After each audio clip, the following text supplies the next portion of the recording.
Welcome back to the Overland Trail Guides podcast. My name is Ben. I'll be your host for the show. This is episode 29, and we're going to be talking about how to get started with overlanding, adventure travel, whatever the heck you want to call it. Give you a little bit of background on Overland Trail Guides. You can find us online at overlandtrailguides.com. We are North America's largest directory of curated overland routes in the United States, Canada, Mexico. We even have a couple of routes down in Australia as well. Best way to support us, hit the website, become a member. You'll get access to all of those amazing routes. You can join our events. If that's not your thing, you just want to listen, hit that subscribe button. Be sure to check out our other episodes as well. Without further ado, I'd like to welcome back to the show, Brent Baker. Brent, welcome back. Welcome. Good to be here, Ben. Good to see you. Yeah, you too. So you are the owner of Oregon Adventure Trucks. You've got your nice little logo on your shirt right there. Tell us a bit about yourself, your business, and where you currently call home. Yeah. Well, quickly, Bend, Oregon is home for us. My shop's been here for about 6 years. And we do all kinds of upfit for the overlanding, traveler. We're kind of the REI for car camping a little bit. So we do retail, but we also do a ton of installs. We're the AT Overland dealer for the Pacific Northwest. We also carry a lot of other, well-known overlanding accessories and brands. In my spare time, I love to get out and travel myself. And actually Friday, I'm going to be heading to the Olympic Peninsula for about 10 days, and then getting over to where you just came back from, up to Vancouver Island. So. Yeah, you had to rub that in my face, didn't you? I love it up there. I definitely want to explore the Olympics too, but Vancouver Island is, oh my God. Yeah, I won't be able to spend as much time as you did up there, but it's my first time going over to that island myself. So just looking forward to experiencing it a little bit and hoping to carve out some time in the future to go back. So you're gonna love it. You're absolutely gonna love it. I wanted to give you guys a little bit of background why I invited Brent on the show to talk about this topic. Number one is his business. He's been working with a diverse set of customers, people.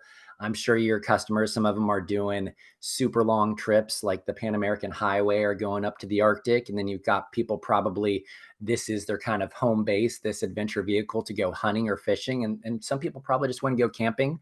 And you also do a bunch of recovery and teaching classes. And I know Bob Wohlers, who's a bit of a legend out here on the West Coast, is your mentor. Mm-hmm.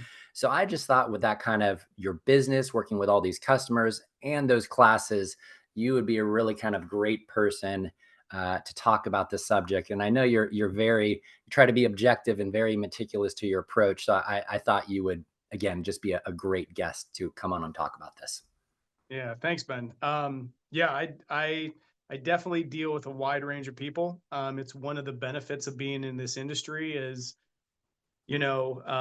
there's a lot of adventure travelers out there. There's a lot of people that aspire to be adventure travelers, and they just don't have the confidence. And I always knew that starting a business like this, because I went on this journey, it was gear, assistance with building your skill set, so that's that off-road recovery training and just off-road driving training, getting familiar with your vehicle and what you have.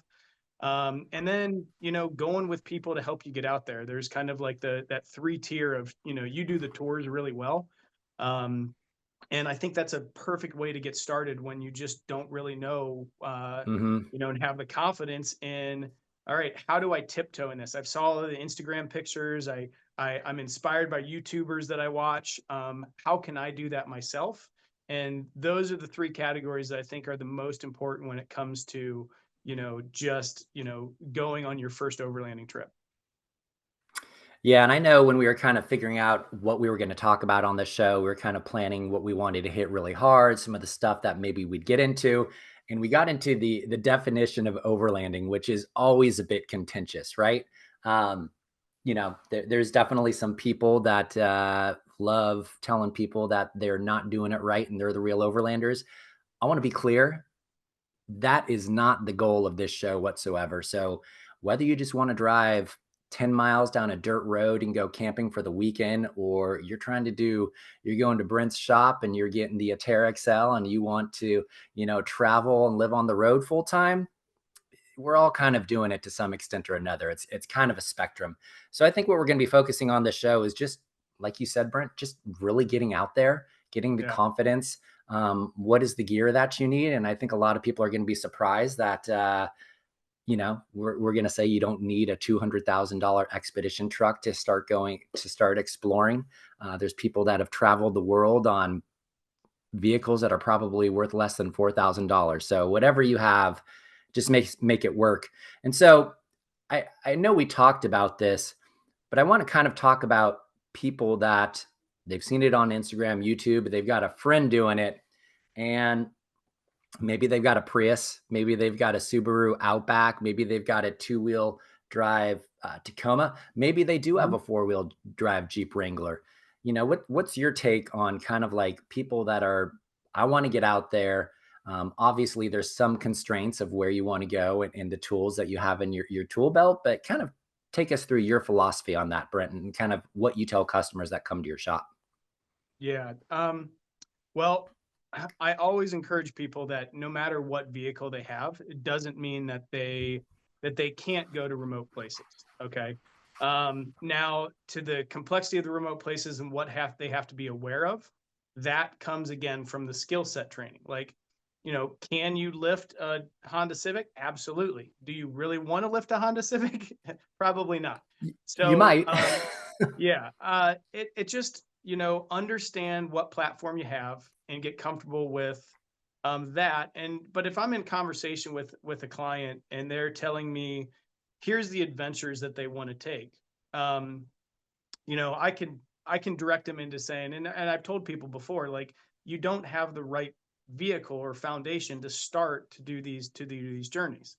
Now, that being said, in a couple weeks here, I'm doing a custom training with a couple that just retired. They have a two-wheel drive Mercedes Metris, like a Mercedes Metris like minivan, Hmm. and they want to understand where the capabilities of that van kind of are limited for when they go and travel around the United States and where they can go. Now, can they do dirt roads in a Metris? Absolutely. Like, there's nothing wrong with that. But there's clearance issues and things that you have to be aware of, so that you don't get yourself into a specific, like a predicament that you aren't capable of getting out of. So understanding your own capabilities is important, and then understanding the capabilities of what your vehicle is important. But it really comes down to the right foundation. Can you travel in a two-wheel drive, low clearance vehicle off road? Absolutely. Um, are you going to be more limited on where you can travel? Absolutely. It's pretty straightforward. I would always say, if you're not sure of what the right platform is going to be for the travels that you wish to take, find a trusted source that you can talk to that can direct you to the right setup for where you want to go. It's the most important thing. Get somebody that you can trust, that isn't going to just try to sell you every piece of gear under the sun, um, to help you figure out what's going to be best suited for the adventures you want to take. Every individual should know what that adventure is, and where they're wanting to go. But finding somebody that can help direct them to the right, the right way, the right vehicle, the right way to upfit it. What's the highest priority for what they want to do? In my mind, that's going to be most important. Yeah, and I'd add a word of caution there. I think we've all seen people that turn to a friend, a colleague, or just a peer, or they go on a Facebook group. That's a common one I see, and people are just starting to dip their toe in the water, and they're like, "What should I do next?" And there's two issues I see with that. Number one, it tells me that person hasn't really kind of thought about this and what their priorities are. Like you said, where do they want to travel? Do they Mhm. want to prioritize comfort, or do they want to prioritize vehicle capability? I've always, gone the comfort end first before I kind of go capability, because I want a fridge and I want to be warm at night. And then on the flip side, I see people throwing around their opinions of, you need to get rock sliders, you need 37s, you need this, you need that. And there's never really, other than saying, I want to build this out, they haven't really defined the problem. And I would just caution people from kind of approaching that and just asking random people for their advice. And when they just start lobbing what you should do, and they don't know your situation, and maybe you don't really know your situation good enough yet to kind of figure that out. Yeah, and within the overland community, you can kind of slice it up into different categories the way that people look at it. Like you said, like what defines overlanding.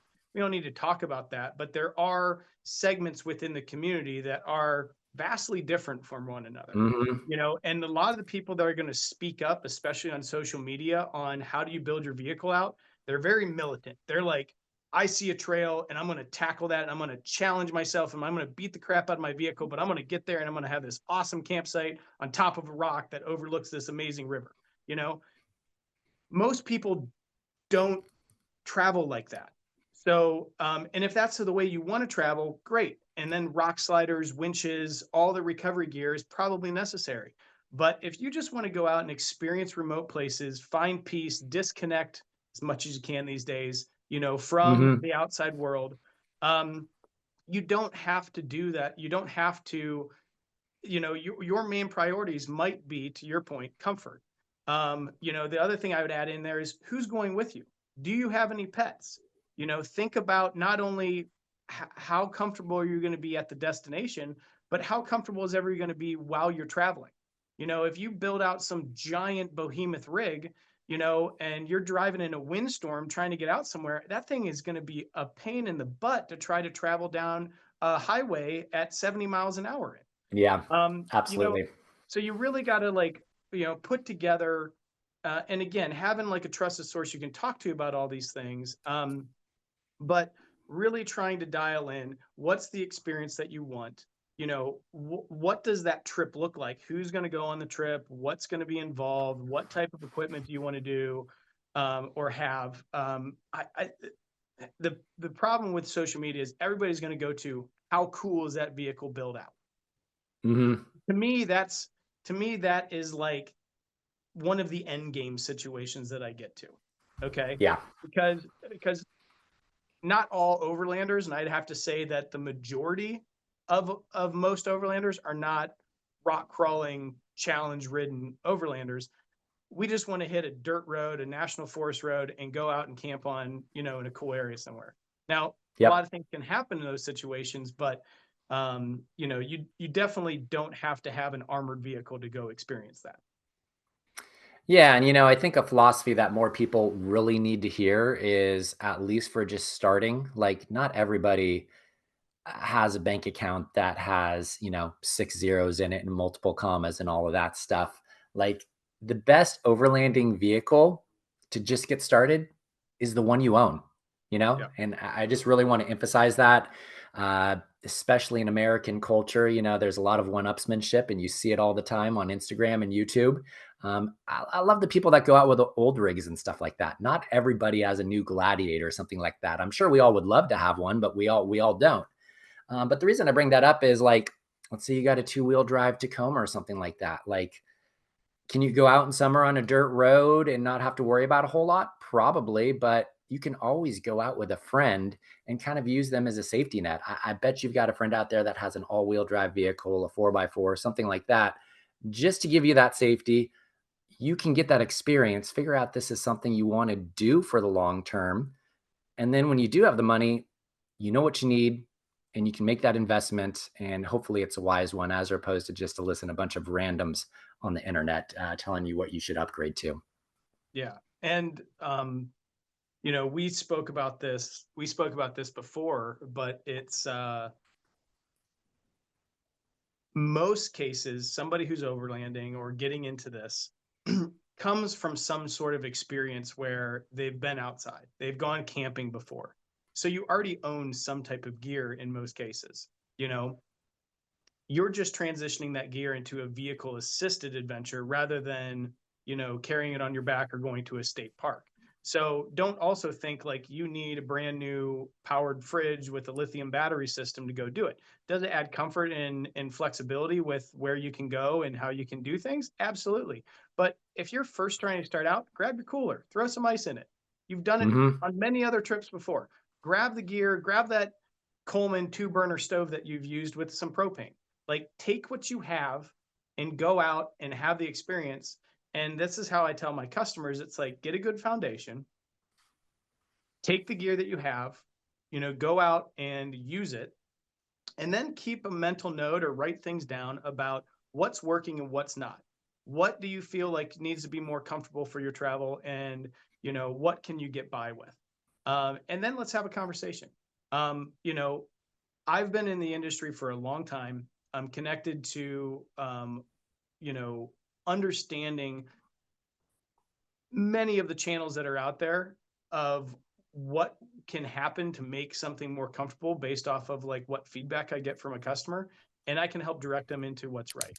Now I can't control the budget on things. Some things are just expensive, but in most cases, there's going to be a solution to a problem that somebody has after coming back and saying, "Hey, this didn't work quite well for me. I would like to improve on this." And we can come up with a plan to make to fix that for the next time they go out. Absolutely. And one thing I want to talk about is for people that are ready to dive and go out into the bush or deep into the backcountry. Maybe they've done some camping at a national park or a state park, like in the Cascades, where it's pretty much all pavement to get there. And they're like, okay, I want to go out to the Alvord Desert now, or I want to go up to Steens Mountain, right? Very Mhm. popular place out in Eastern Oregon where you're about. Um, there's, I think, some things people need to be aware of before they just jump in and do it. And I'm not trying to dissuade people at all, but this is just Yeah. kind of like talking about some of the things you should check on your vehicle and the minimum gear that you probably should have before you kind of head out there and you don't find yourself stuck or broke down or something like that. So, what's your kind of take on all of that? Well, preparation for any trip is always, key. Okay. And it's, double checking your vehicle, obviously, to make sure it's in working condition. And, as Bob Wallers always says, no drippies, no danglies, no crazy noises coming out of it, things that you're just kind of checking that should be low hanging fruit of like, is this vehicle ready to go out? But also checking in with the regulations for where you're going and checking the weather, checking things like that. Um, but like when I go out, I always try to get an idea. I download the maps on my I use Onyx, so I download the maps for that area, but then also try to find the closest ranger station that kind of manages that district, or call that ranger station and try to say, Hmm. all right, what's open, what's closed. A lot of times they can direct you into a place that you might not even have heard of before that could be very scenic and even better than where you're planning on going. But just getting an idea of what those areas what's going on. Burn bans obviously are huge right now, especially on the West Coast. I think that's important, and I think we've talked about it before, but just regulations of the state that you're going to be driving in and making sure that your vehicle is compliant. Yeah. Like, we could have an entire podcast on that, because it's even people making things in the industry are missing huge holes in what's regulation for pull behind trailers and how they're doing flatbeds and all these things. Um, and honestly, like, understanding, like, California, you have to have covers on your off-road lights. You can get pulled over and be fined if you don't have that. So there's just certain things that you just want to be aware of so that you don't have your trip ruined because you weren't prepared for it.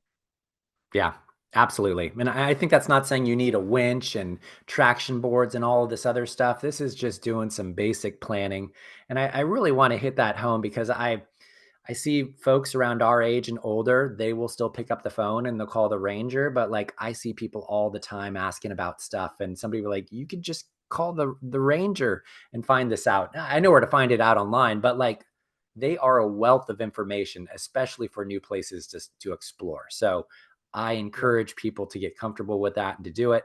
And then I think on the flip side, if you've done camping at a state park, you've probably got the basic gear down. But if you're going out for a prolonged period of time, put some extra non-perishable food in there.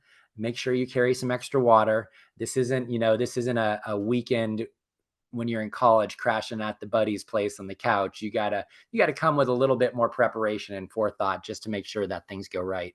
And the other thing that I think I would add in there is some of the first purchases I think people should make is probably a fire extinguisher and a first aid kit, right? Oh, yeah, I think safety is those huge. are big ones. Yeah, Yeah. those are really big ones.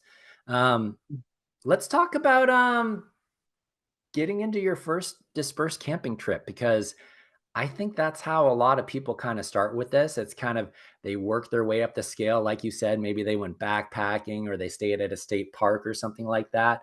And then they start going out to BLM land and national forest. Maybe they're driving on a dirt road and they stay there for the weekend. And eventually that turns into longer and longer trips where maybe they start jumping around to different camps over a day or weeks or whatever. Um, but if you have a new customer that has just bought some stuff from you and, they kind of explained what they're trying to do, kind of what their trajectory is, and they're not really comfortable with like doing the multi-day kind of adventure travel stuff, just kind of dipping their toe in the water. What's your advice to somebody that's kind of coming to you and saying, "Hey, I want to do this. I'm a little bit anxious. What do I need to know?" Um, well, first I'd probably direct them to uh, find other people to go out with them, Yep. that maybe have, done it before and can kind of help guide them as they do it. Or, there's a lot of groups out there. There's a lot of companies that do guided trips. So, you know, just like if you're You're learning doing those, right? I have done some guided trips. Bob does guided trips. Okay. And I mean, there's other people out there that's doing guided trips. I don't want to just try to, say, hey, come to me. I do guided trips, but you guys do guided trips, We do. within the membership group. Hmm. And they're awesome trips. And the cool thing that you're going to get is you're not only going to feel a lot more confident, because that's the biggest thing is confidence, right? Is like going out somewhere where you're out of range of services, but having the confidence that you can make meals, you can drink water, you can create a living and be comfortable for the amount of time that you want to stay out there and still get back. Okay. Or if something does go wrong, you have the mindset and the ability to work through the problem to make sure that you stay safe and you don't turn it into an emergency situation. Okay. And one of the best ways to do that is to go out there with groups, because in most cases, not everybody's going to get stranded. We're not back in the 1800s where the Donner Party is trying to cross the mountains, and it's going to turn into a situation like that. Like that's especially traveling in the lower 48. That's not our, Hmm. that's not our world anymore. Um, and what I always say too is that if you're doing it by yourself, one of the best pieces of recovery gear that you can carry is a way that you can have remote communications to get help when you need it if there is an emergency. So whether it's an inReach system that uses satellite messaging that you can kind of get an emergency signal out. Starlink these days they're changing the game. I mean, Hmm. I got a Starlink Mini. I've used it, for all sorts of different things. And do I love it? No, because it's kind of the antithesis of why I go out and travel. I don't want to be connected to Yep. things. So to be honest, I don't turn it on all the time. But it's nice to know that if I'm in a pickle and I'm in an emergency or I'm trying to help somebody else, I can hook it up and I can make a phone call to a local tow company or a emergency service or the local search and rescue, and I can get help out and have a conversation to kind of bring my blood pressure down that, hey, somebody is coming. I just need to wait until they get here. It makes a big difference. So Yeah. I would say groups, emergency communication is important. And then just building up the confidence that you need. Your first dispersed trip might be out of cell phone range, but it might only be 30 miles from a town, you Yeah. know, to at the point, or 15 miles from a town, to where if you have a problem, technically you could walk out of it. If you have a vehicle failure or something else, but you're not going to be too far out of reach. But the tiptoeing through things before as you build that confidence, it's just like any activity. You Yeah. don't grab a tennis racket and then all of a sudden the next day you're playing Wimbledon.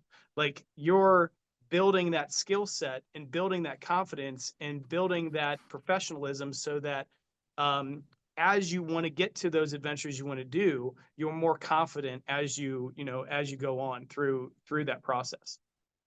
Absolutely. And I know one of the things that you talked about earlier was knowing the local regs, things like fire bans and stuff like that.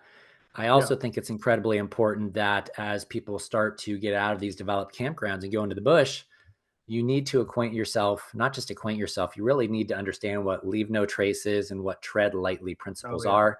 There's more Yep. people than ever, especially since COVID, as you know, that are going out and camping and wheeling and overlanding or whatever they're doing. And not everybody behaves well. And because of that, we are seeing some places get shut down. A lot of stuff's been going on in Moab recently. That was probably going to happen regardless, just because of so many people out there that I think that was going to come to a head, unfortunately. And the other thing I think, you know, people come from all sorts of backgrounds. I'm sure you get customers from Portland. You get people like me down from the SFA Mhm. area that are doing this. You get people that are in remote places that kind of love doing the adventure travel. But the reason I bring this up, as people that come from cities, oftentimes there's a culture clash when you go out into these rural areas. So I think it's incredibly important that not only do we respect the landscape, but respect the locals and give them the respect that they deserve. And there's always a way to find some common ground. Chances are they love it out there. It's beautiful. If you can show them respect and just not show them that you're some spoiled city dweller that's out there to tear up the trail and party all night and leave trash, that's going to go a long way. Because I hear a lot of, I'm sure you hear that out probably in Oregon, where I hear Mhm. it in Eastern Oregon, out in the Owyhees and stuff, where some of the ranchers aren't too keen on some of these folks coming out there. But what's your take on that and kind of, teaching people to not only respect the land, but also the people that live out there? Yeah, I mean, the main word is respect. Understand where you're going, understand what is public land and what's not. But even if it is public land, understand that that public land has been rented from land management groups by some ranchers to run their cattle on. Okay. So, a simple thing is, there's a cattle gate on a public road, or on a gravel road. Like if the gate's closed, go through it and open it up, go through it and close the gate. Because if that rancher's got 200 heads of cattle out there and they find the hole in the gate, which they do very often, Hmm. and then they go out into the wilderness, like that rancher's basically out of his livelihood for the year. You really made a financial impact, and that's why they get so ticked off and upset about things. I was talking to there's a lot of and there's a lot of controversy around this, but there's a lot of people that purchase land that has public roads that basically go through that property. um, there was a property just south of Bend, probably about 2 hours, and it public road that went to a really cool feature that was in the Deschutes National Forest, and the landowner closed that road, put gates up, and basically would not let people go in through that road. And to reroute around to get to that same attraction, it was a cave, would take about 2.5 hours. Oh, Um, wow. so it was a big problem. Um, I ended up talking to I did a customer camp out, and I talked to that owner, and I said, hey, we don't I'd really love to just drive this road. I have about 10 rigs with me. Is there any way that we could do it? And in the conversation, they told me why they shut it down was people were flying down that road at, 75 miles an hour, to go through it. It spooked some of their horses to the point where the horses, one fell in a hole and broke its leg. Oh, And geez. it just gets to the point where you're only hurting the overall community if you aren't respectful to Yeah. taking care of public land, and also respectful to the people that live out there and try to create a living. You're ruining it for everybody. So Yeah. I like to go out with this mentality. There is millions of acres of public land that are out there that we travel on. You have to think of it as not like I go out, I'm a user of public land, but I am responsible for this public land. And what does responsibility mean? That means I need to make sure it's clean. I need to make sure that it stays open. I need to make sure that I'm being as great of a steward as possible so that everybody can have access to this. Okay. It is not Absolutely. land manager's responsibility. It's public land because we're all responsible for taking care of it. Absolutely. And I want to touch on something really quick just because I've seen this kind of go awry is, I think we've all been out there and somebody's doing something that doesn't adhere to leave no trace or tread lightly. I've found the best way to kind of talk to these people, never put them down. That's a great way to get somebody pissed off at you and not listening.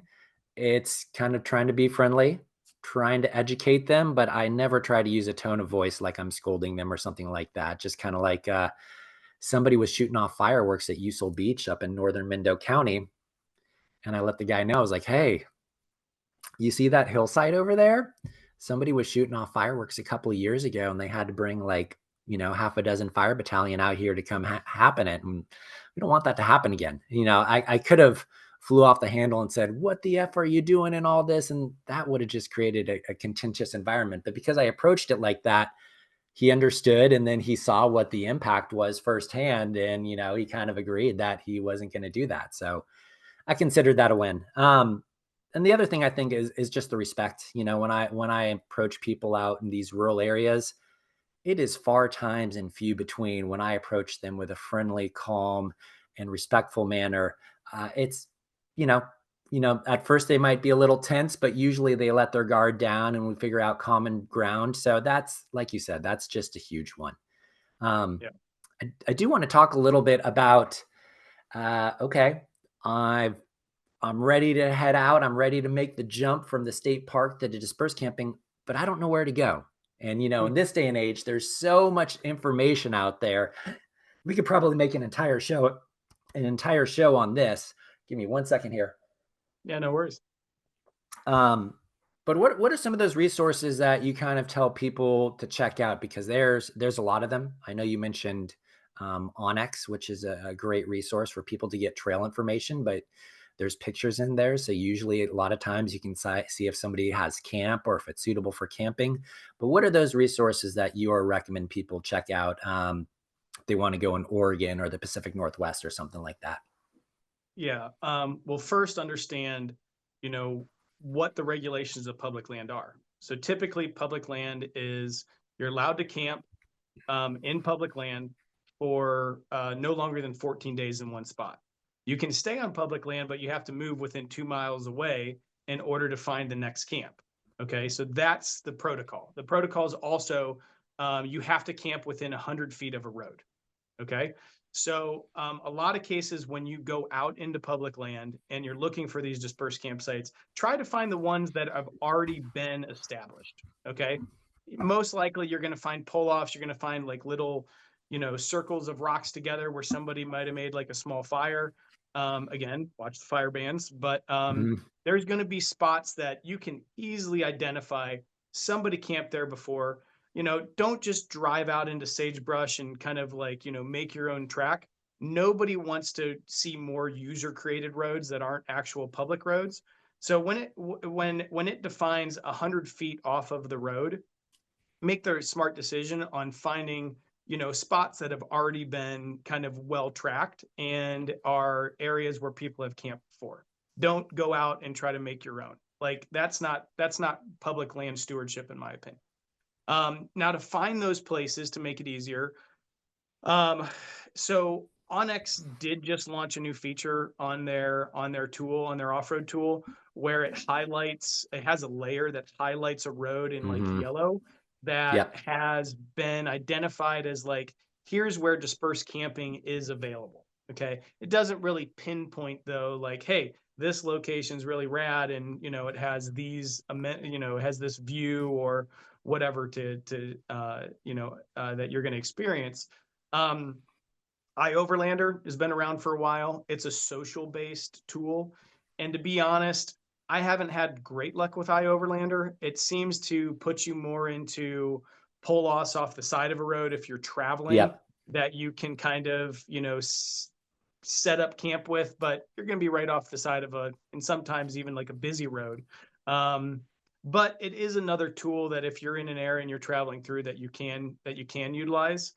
Um, man, and what I do, to be honest, Ben, is I either reach out to a community of people, whether it's a club that I'm with, or it's an online forum of saying, "Hey, this is where I'm going out. Would anybody be willing to kind of share maybe some key spots that I could go?" Um, I don't expect anybody is going to share with anyone their favorite campgrounds. I don't even ask the Yeah. question because that's their private place. It's so hard to find places this day and age. So it's like sometimes somebody just wants something close to home that they can go out to for the night and have pretty much a guarantee that nobody's going to be there, that they can have the place Yep. to themselves, that they can decompress. So I don't ask people for those places. Like, hey, where's your best, most favorite campsite? Does it like nobody's going to tell you that? Like, and they don't have any reason to tell you that. But Yep. there are people that will give you spots that they've been to that are really nice, and that in some cases you can go to, and you might be there with one other person, but there's still enough room that you can kind of camp. So reaching out to the community, um, but as your confidence builds, go into an area and scout it out yourself, or jump onto a mapping software, zoom in. I mean, a lot of times you can see off of the roads where there is areas. On Onyx, you can tilt the 3D model and you can kind of say, okay, is there a view here? Is it by water? Is this, could this potentially be a cool area? Tag a couple of those spots like on your route, and then when you're out traveling, like go out and, as long as they look accessible and you're not there and because sometimes you roll up to something, it's completely different than what you thought it was going to be on the map. So make, the ethical decision on, should I go out there, or is that something that probably shouldn't have vehicles to it? But check some of them out yourself and kind of scope that out. But you got to do a little pre-work before you go out. It's not like there's not going to be signs that say dispersed campsite number 3, 2 miles ahead. Yep. You're taking a risk a little bit, and you might not find the most epic space, but when you do find those epic spaces, man, does it feel good.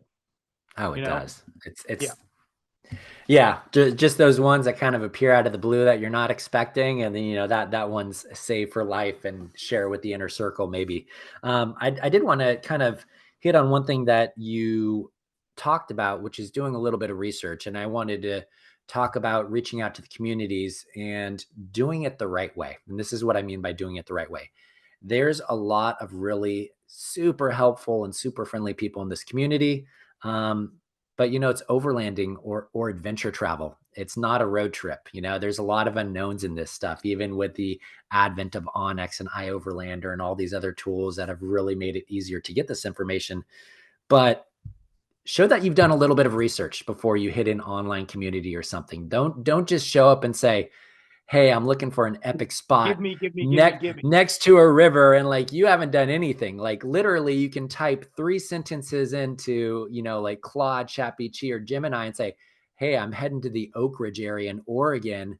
What are some places that I could explore for camping? It'll at least give you some leads. And if you show that you've just done a modicum of research before this, people are going to be so much more willing to help you and kind of point you in the right direction. So I would just really encourage people to kind of get out there and just do a little bit of research, and you're going to uncover some awesome stuff along the way. The other thing I wanted to point out is you mentioned Google Maps is a big one.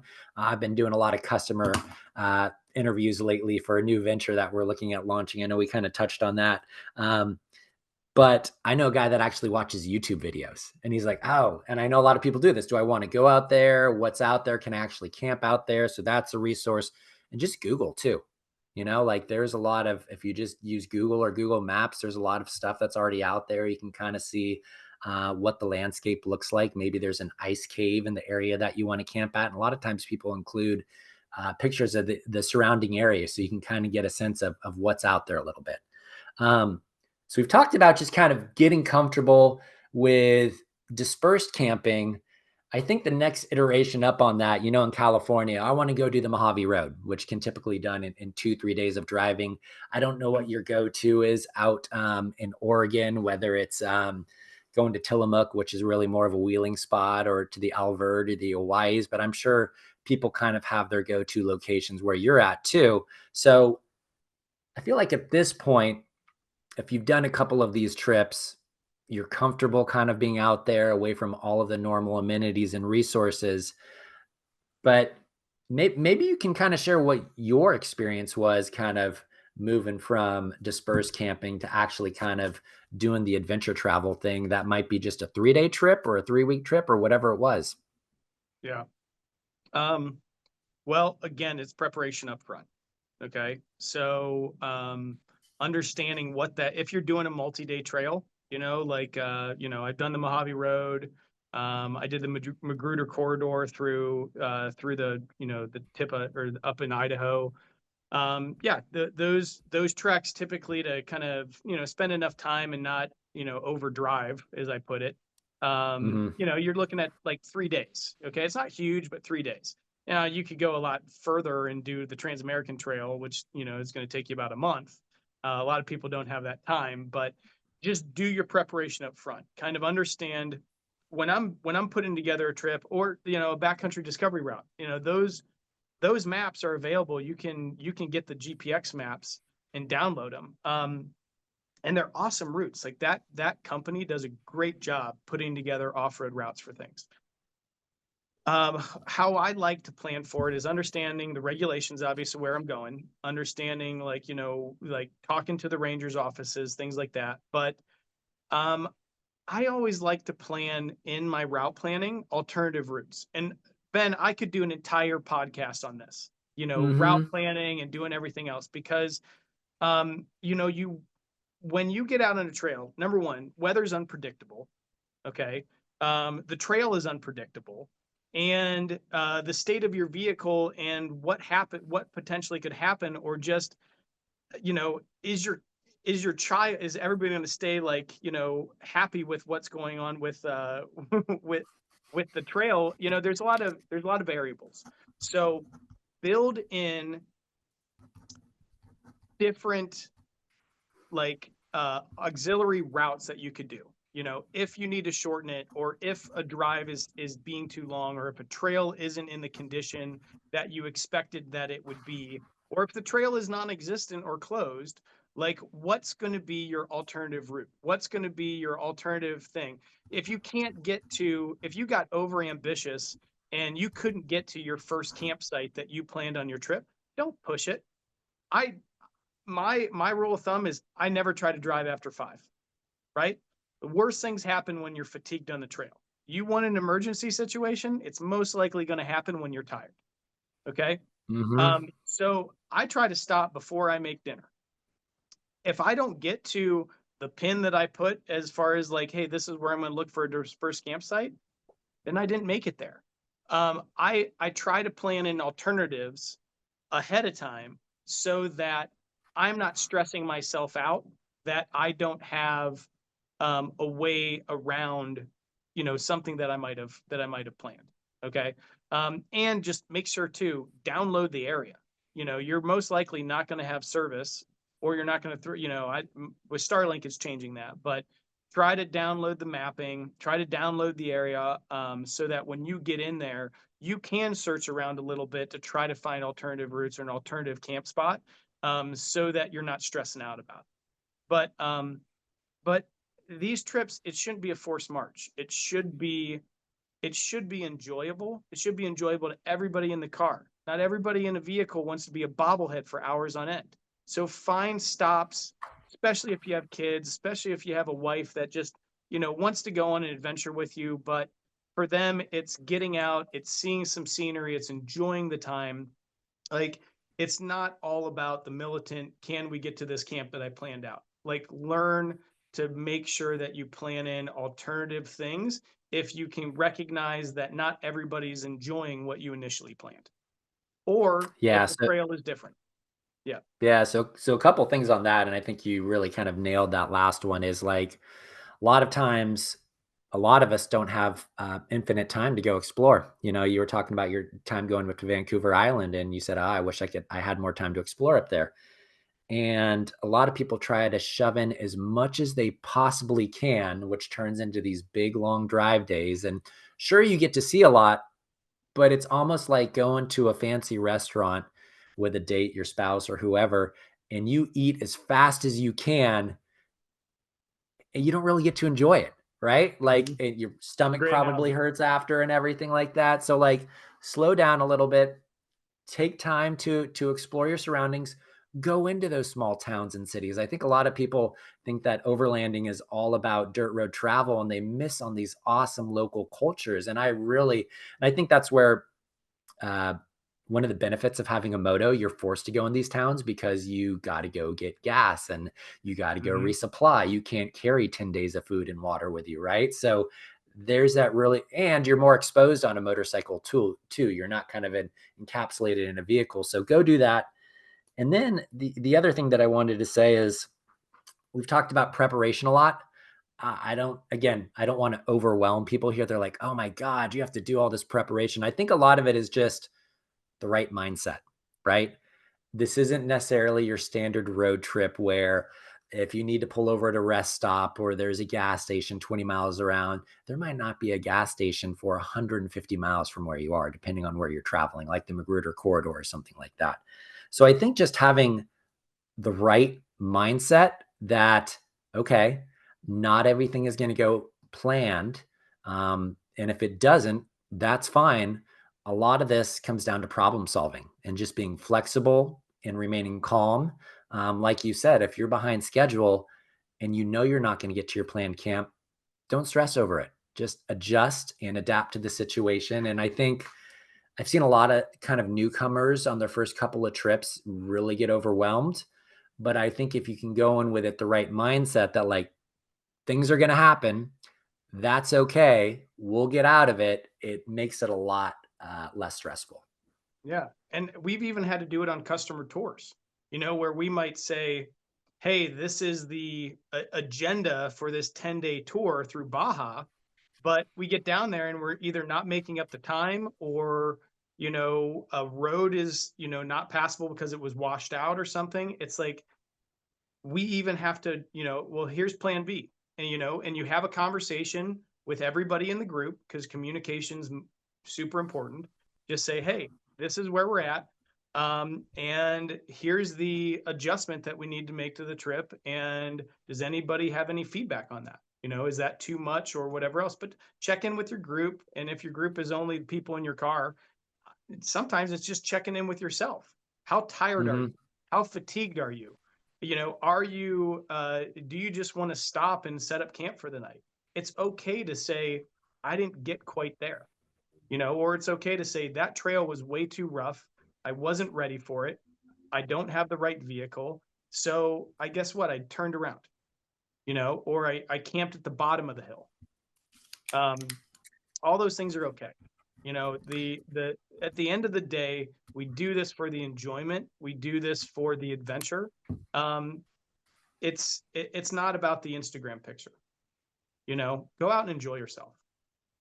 It's not about the Instagram picture or the YouTube short or the TikTok or whatever else you're doing, right? Like go ahead and do that stuff. I mean, I do it for marketing, but I probably wouldn't be doing a lot of it if I wasn't running a business. Um, I did want to share a story about a friend. Um, he was traveling out in the Black Rock with his friend at the time, the Black Rock Desert in northern Nevada, and he likes to have a little bit of fun out there. And he hit the playa and he hit a wet spot and he got stuck, right? Mhm. But the reason I wanted to bring this up, he knew that could happen, and I think it was in fall, and his friend who I think was his girlfriend or his ex, but they still go out together and all that stuff on these trips and everything like that. She was kind of freaking out from what she told me. Okay. And Jonathan, who is the guy, he's like, it's okay. We're going to stop here. We're not going to try to drive out of it. The temperatures are going to dip below freezing in the morning. We're going to wait until the ground hardens. I'm going to dig myself out of this and we should be able to drive out of it. Let's just go set up camp. So he just said, assess the situation, said, I'm stuck. There's no point in trying to get out of this right now. I'm probably just going to make it worse. But if we hold tight and wait till the morning, my probability of actually getting unstuck, and if I can get unstuck, I'll be driving over like frozen or Hardened. semi-frozen ground, Yeah. will be a lot better to get out. And it worked out great. Like he took the time and didn't freak out and try to get out of there and everything like that. He said, let's just wait till the morning. And it worked out. I think if a lot of people kind of took the time to kind of assess their situation, they wouldn't find themselves in the pickle. And the best way to do is just avoid getting in the pickle in the first place. Right. Yeah. So, Well, there it is a part of the training that I learned yep. from Bob is the stoppa approach when you get stuck. You stop, you think, you observe, you plan, and then you act, right? Yep. And part of the whole stopping part is just to when you're in a recovery situation, you get almost anxiety, right? You're not calm and cool and collected. So stop to get unless it's an emergency and you got to act right away, um like just give yourself some time to chill out for a little bit so that you can really assess, okay, what is the situation that you're in and what's going to be the best method of getting myself out of this. And your buddy did the perfect thing, was like, hey, we have Yeah. everything we need to survive through the night. We're not in an emergency situation. The conditions are going to be way better the next day. So let's just hold tight and enjoy the evening. Perfect. Absolutely. Yeah. And I think there's even science behind the fact when you get that shot of adrenaline, it really inhibits your logical thinking. So, like you said, slowing down, taking the time to assess the situation and calming yourself down is going to help you kind of work through this logically, assuming it's not kind of a life or death situation, like you said. And then the other thing with these multi-day trips, and I know you talked about this with the dispersed camping, I feel like once you're ready to make that jump, again, groups are a great way, or at least having a friend or maybe a couple of buddies to go out with is a great way to kind of have that fallback, even if it's their first time for all of them. But I would encourage people to go out with people that have been on a few trips, but just traveling in groups, not groups of like 20 people. Brent, you can share your kind of experiences with Yeah. larger groups, but just kind of having that safety net there, I think goes a long way to not only get people comfortable, but if you're going out with people that are more experienced, you're taking in their knowledge and everything, because trust me, folks like us are more than willing to kind of share experiences. We love to get people doing this hobby because it's an awesome way to kind of spend your time when you're out of the office and away from home. Yeah.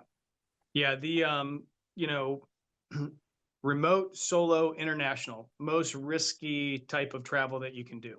So, if you're just getting into this and starting, obviously just finding a buddy, finding a group to go out with. Yeah, big groups, really tough. It's hard to keep everybody together. It can, I don't want to say ruin a trip, but I guess it could ruin a trip. But, make sure the group is of moderate size if you're going to do it. Going out with groups of like the one I did with, there was like 40 vehicles involved. It was an absolute nightmare, especially as the leader of the trip. I was like, I'm never doing this again. Because one stop can take you an hour before you're back on the road Hmm. again. So, find a moderate group, definitely people that you feel comfortable with. One key thing that I do teach in my off-road class is that you're going to have people in the group that probably have, more experience than you. But in the end, if there's a challenging obstacle or if there's something that you just aren't comfortable with, it is your life, it is your vehicle, it is your decision on what you do.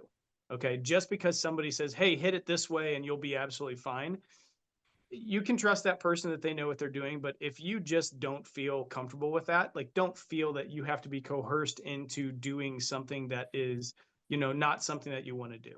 Okay. And if the people in your group have a lot of respect for you, they shouldn't push you to do that. Right. Absolutely. Because it's your product, it's your asset that's on the line. You, in the end, you're going to be responsible for whatever damage that happens. So, so just know that going into it, and just be comfortable with the group that you're with. Yeah, and I think one of the important things to call out about groups, and most times, pretty much this has always been my experience, but I've heard some horror stories in the other time. And I was talking to somebody recently, and he's like, Man, one of the things I love about off-roading and overlanding is because he was retired from the Navy. He's like, it's like my time in the military. There's that camaraderie and nobody ever gets left behind, right? And so I think that's an important thing, that when you're traveling out with a group, if somebody has a breakdown or whatever happens, you don't leave that person behind. That doesn't mean the group can't split up, because I've been in Yeah. situations where somebody will stay behind because that person is not getting out of there till a tow truck arrives till tomorrow or something like that. But there needs to be a conscious decision within the group. There's communication. Everybody kind of agrees what's going to happen, but you never, ever, ever leave somebody behind. And I've heard horror stories where people get left behind on the trail for maybe they were they fell behind or whatever, and the group is gone. And that's, I don't know, that's just not cool. No, that's not the right mentality to have, and to your point, it's totally fine to break the group up, but make sure that, at least two people are staying together if there is a situation where that person that is stuck or in having a problem can't get back on the road or can't get help. There's another vehicle there that can take them to a safe place. You know, it's fine to leave a vehicle in the woods. It's not fine to leave a human in the woods. Yep, absolutely. Absolutely. Um, So we've talked about all of these things that you need to be aware of, planning and everything. I can imagine some people listening to the show are going, "Oh my gosh, like I didn't know it was going to be this stressful." I want to talk about the flip side about that, just the enjoyment of being out there. Maybe you can talk about your first overlanding trip, and I'm willing to kind of share my experience, because like once you do this stuff, man, it's so fulfilling. I'm so happy that I live in the American West. There are so many places just to explore here. If I never got a chance to kind of explore other places in the world, I would be probably stuck exploring for the next 200 years or something like that, just trying to find out all these places that I love. Yeah. It is wonderful. I mean, so I'm originally from Ohio. So born and raised there, grew up, and we didn't have access to public lands like we do out west. So I didn't understand what that was until I moved to Oregon back in 2013. Um, and I think my first experience was on, I got in this whole thing with dual sport motorcycles, and it was just, my life before was I loved to camp, but it was always at state parks. It was always, at, places that had, other people had bathrooms, had activities, like that's what we had in the Midwest and on the East Coast. So, you know, once you kind of disconnect and you are the only, person out there, you're just there with a group of friends, and the sun falls down below the mountains, and you get this calm and this silence and this darkness that you just you don't experience before. um and it's this peacefulness that just kind of comes around you, and it's just you and close people that you have a lot of respect for, that you're with. It just takes kind of like the stresses of the world and just dissipates that, you know.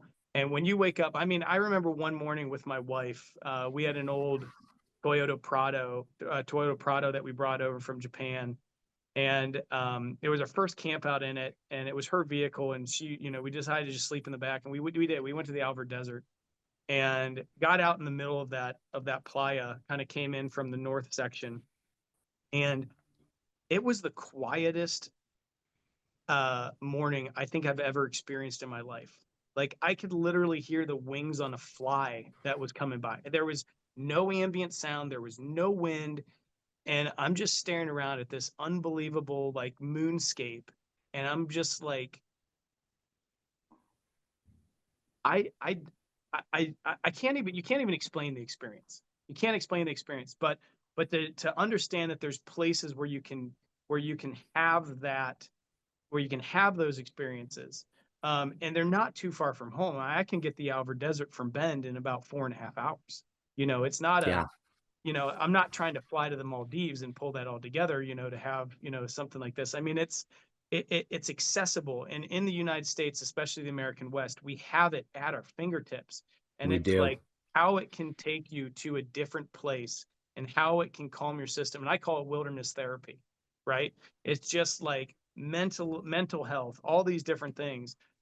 It does so much for you that's why I encourage so many people to just try to just get out there and do it in whichever way that they can, Hmm. because you don't even understand what it does for your psyche, what it will do if you're going through a tough time, how it can regulate your nervous system.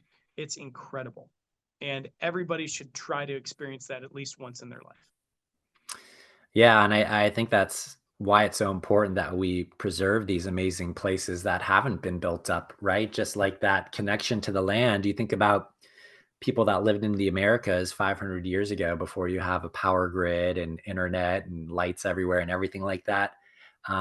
People had that connection to the land. You know, they could walk out of their village, whether they were in New England out into the woods or they were a Native American in Northern California, and then they're surrounded by this awesomeness, and they had that connection like on a daily basis that most of us don't have. So when you do get out there, and my favorite time is because I tend to get up a little bit early in the morning, Mhm. before a lot of people.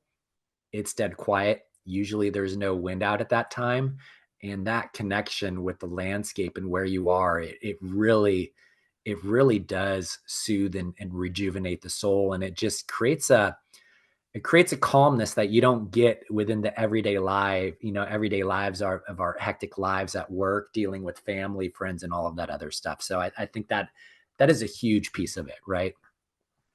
Yeah, my favorite morning, to your point, is just before sunrise. Yep. Either taking a walk wherever I'm at or sitting in a chair and just watching that sky start changing color. The silhouette of the background, whether it's mountains or the plains or whatever, going from black to, just starting to kind of lighten up a little bit, watching the stars, kind of Hmm. dissipate out as like the light starts coming up. It's and when there's nothing around outside of just that visual experience that you're in, and nothing taking you off of just really, uh, settling into this work of art that's happening right in front of your eyes. I mean, it's incredible. Yeah, and I think that mindset and that kind of connection to the land and just pushing away the stressors of everyday life, like when you go out with people, whether even if it's just like a 3-day trip, people are happy to be out there, and there's just this bonding that really kind of takes place that it doesn't happen as much in kind of our busy lives. It's amazing like how many people make friends over just a weekend of camping or overlanding or whatever. So I Yeah, think that's a and big and thing it's too. not the and it's not the Instagram pictures. If you're Yep. following social media and you're only trying to target these places that people find these, the money shots with, um, there's most likely going to be other people that are searching for that same thing. So you're not going to get that experience. You don't. What I just say is put yourself in the moment. Don't try to achieve the perfect picture that you can show everybody else or that you can kind of put in your gallery to be like, look how epic this was. Be in the moment of what the experience is of just what's happening at that time. Okay. And if you can find that peace and that solidarity into a place, it doesn't have to be the most beautiful picture in the world, but it's the moment of quietness that you can Hmm. ground yourself in. That is honestly what should be most appreciated. Absolutely. And I think about my first multi-day trip, and I'd done some exploring in the past, but I didn't know overlanding was a thing when I was doing it, right? I was looking for these remote campsites. We used to pull a sound system out into the middle of the forest and have parties all night when I was like in my 20s and stuff like that, right? So I would end up in places like the Mendocino National Forest, and there weren't a lot of people out in the forest back then, but I had no idea that like I'd see people on dirt bikes and motos and some of the guys in the adventure bikes, and they were kind of far and few between. But I had no idea that, like, oh, hey, people will actually go and explore these dirt roads for days or weeks on end. If I had known that, I probably would have said, I'm just going to leave the sound system at home and I'm just Mhm. going to go explore these dirt roads with my truck at the time. And so it wasn't until like 10 years later that I kind of got turned on to it. I had a buddy that really got into wheeling, and my first trip was along the Lost Coast, right? And there were Oh, is some that your first? there were Okay. some challenges. Like I remember my Tepui tent. The It was a soft shell one. And have you ever fumbled with those soft shell tents and everything like that? And then trying to I get had a the I had an old front runner slimline tent back in the day okay. that I quickly got rid of. But yeah, Yeah, so yeah. I busted the zipper that morning because everything was covered in dew and I didn't get it packed right. And it was a little stressful. And then I had a friend that came out because it was just me and my like 4-year-old kid at the time. Or he might have even been 3. I don't even remember how old he was. But yeah, I just got the bug after that. And the reason I bring that up, it was so novel, it was so new and exciting, like what's around the corner, even not that far in the distance past. There was a decent amount of resources, but nothing like today. Like you just go on YouTube and there's just stuff everywhere. Not to say that you can't find places that haven't been explored yet. But the reason I bring this up is I'm curious because you've been doing this for a number of years. What excites you and what keeps you going out there? You know what? Oh, Why do you keep doing this?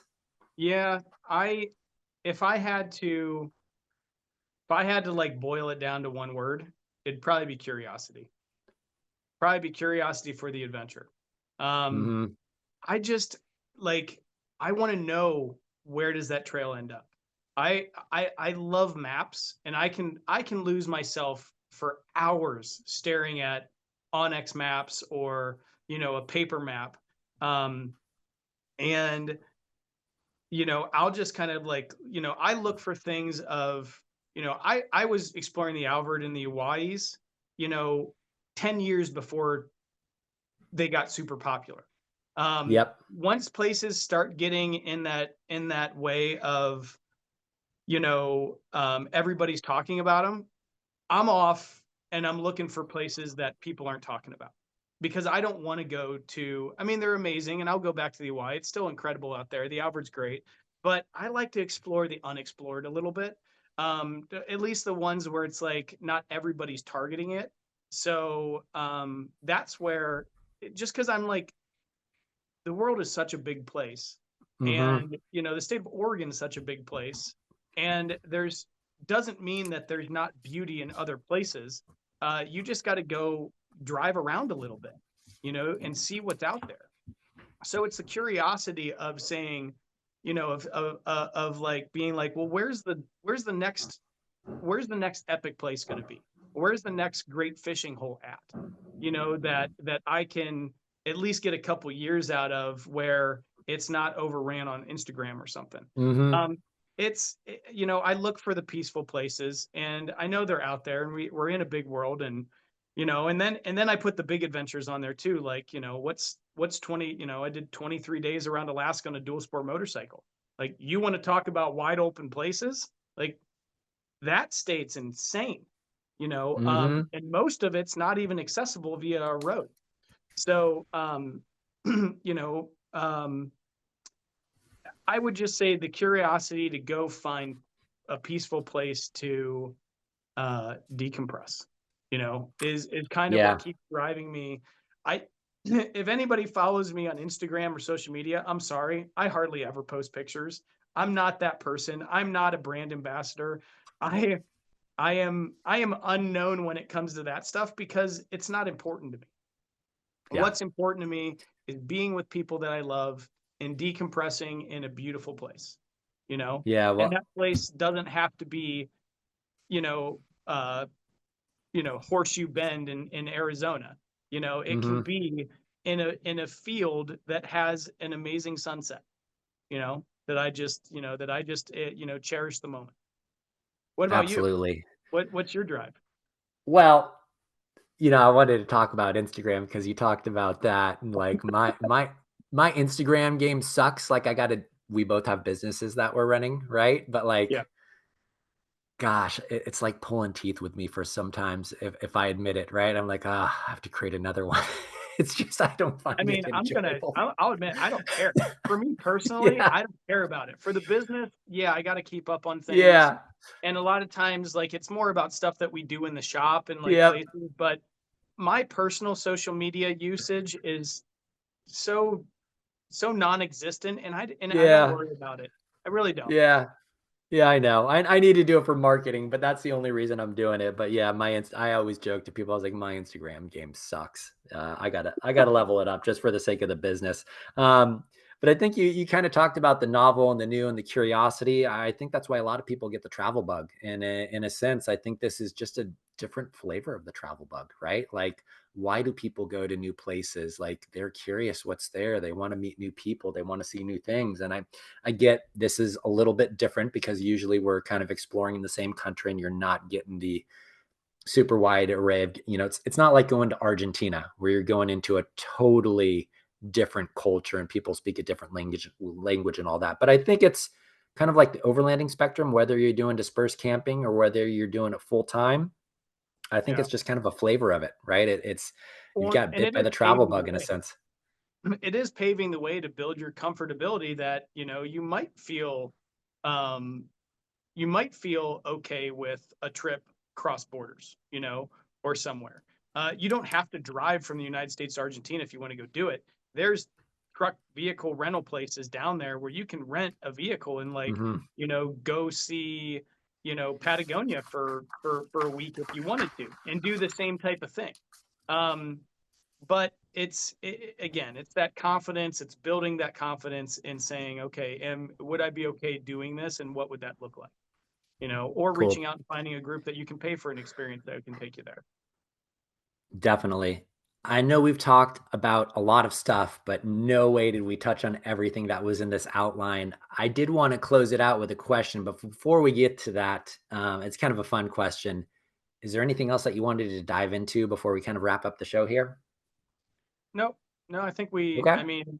yeah, everything that we talked about, the stewardship plan, if you're really, your first adventure, um, yeah, go out with, do your pre-trip planning.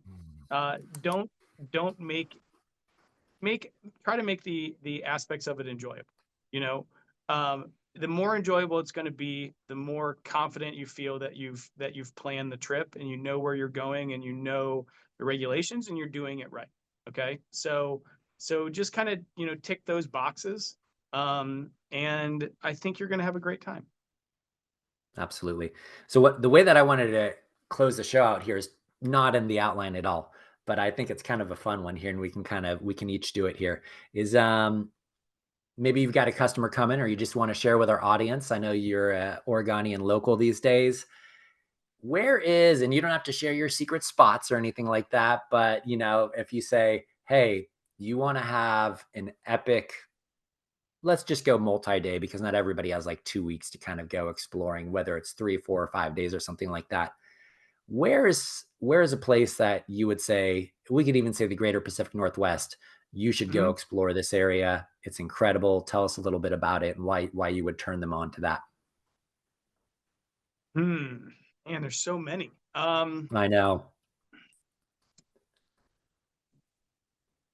Well, I man, there's gonna be so many people that probably hate me for this. Um, Now I'm um, curious what you're gonna say. yeah, I Sawtooth Mountains in Idaho. Okay. Um, hit Just outside of McCall. Boise, right? Just outside Boise. I'm Yeah, sorry, not Boise. Yes. yeah. Hit McCall. Head into the Sawtooths. Hit the little town of Yellow Pine.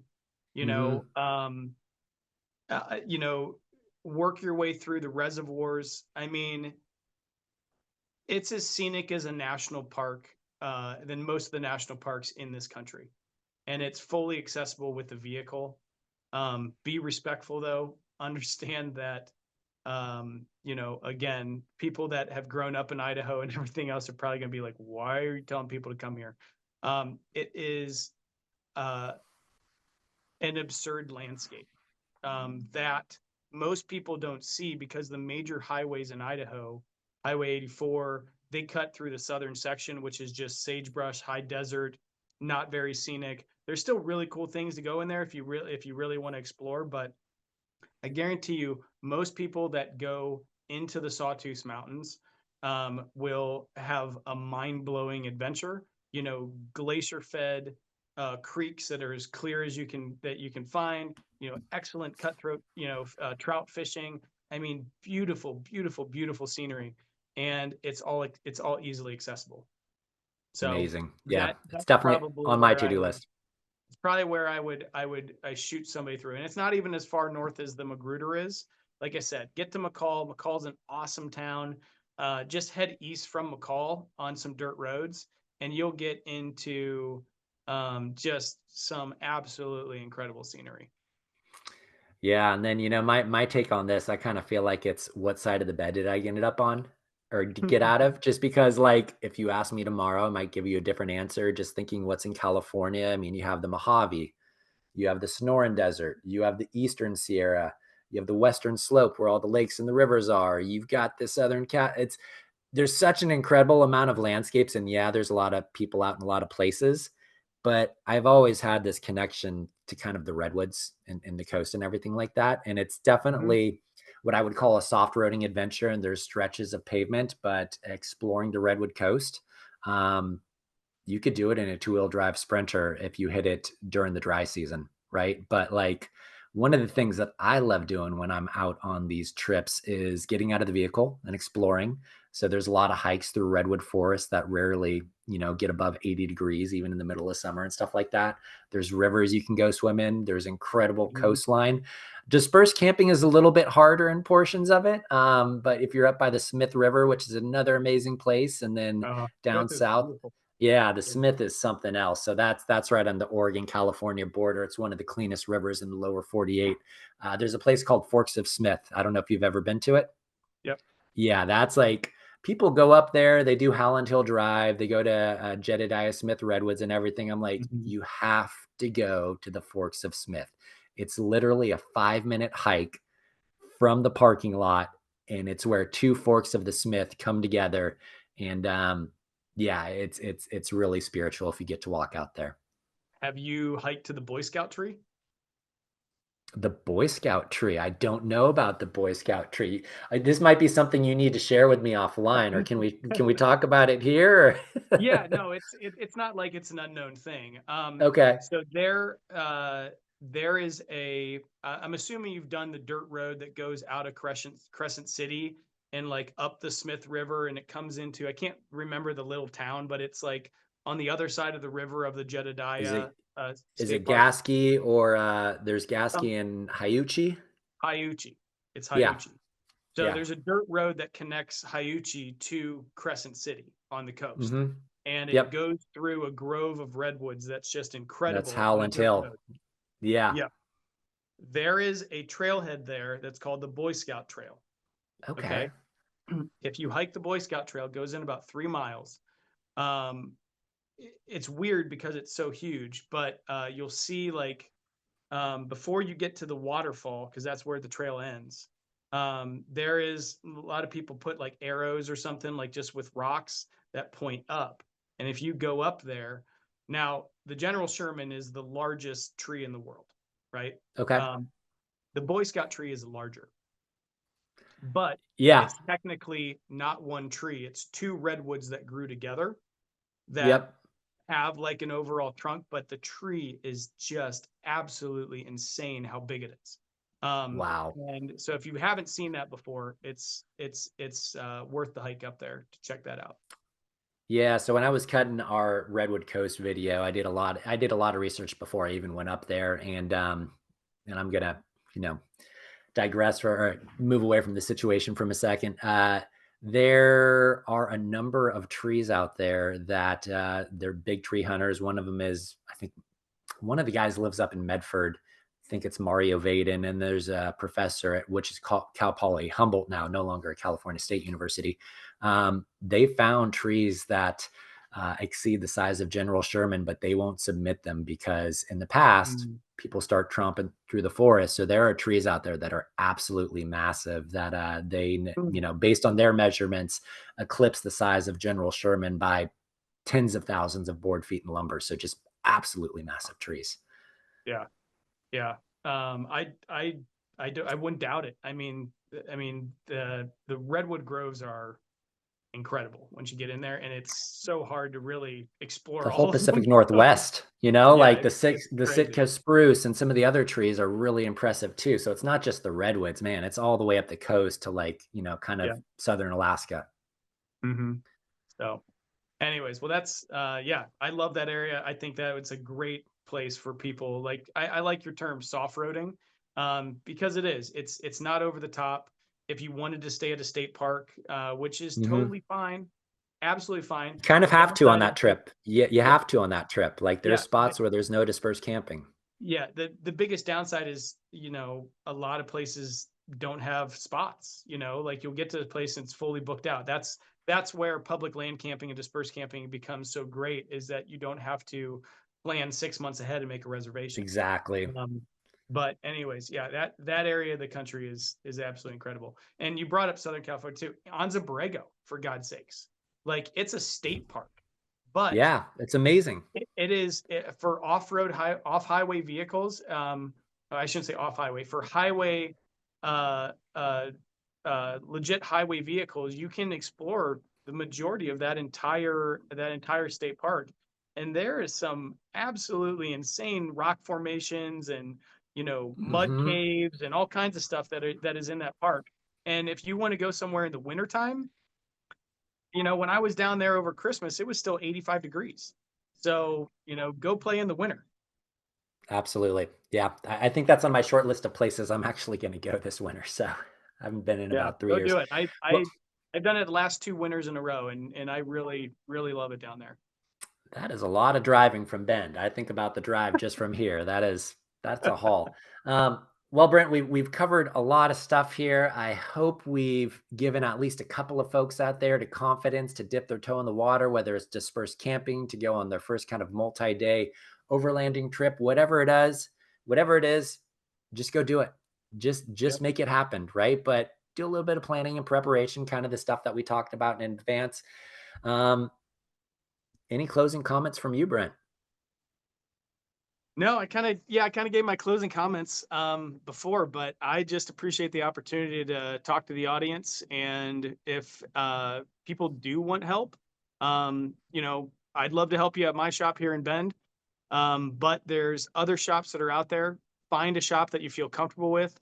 Find a group that you feel comfortable with, that you can trust. And, that's a great place to start as you start getting into this type of travel. So, yeah, Yeah, and then I would just say, if you guys are in our area, maybe you're not, you can reach out to us. We are definitely willing to lend a helping hand. I live in Oregon. Hey, Brent, where, do you know some people I can go out with? I'm sure Brent can put you in the right direction. And same with me. There's so many people out there doing it. So take advantage of those resources. The community is willing to help you. And I'll kind of leave it at that. I think we're going to close out the show here. So, Brent, it's been amazing having you back on the show. Sharing your knowledge and wisdom is always great, to share with our audience. So, thank you once again. We're going to wrap it up here. We'll see everybody on the trail, and we'll see you at the next episode. Thanks, everybody.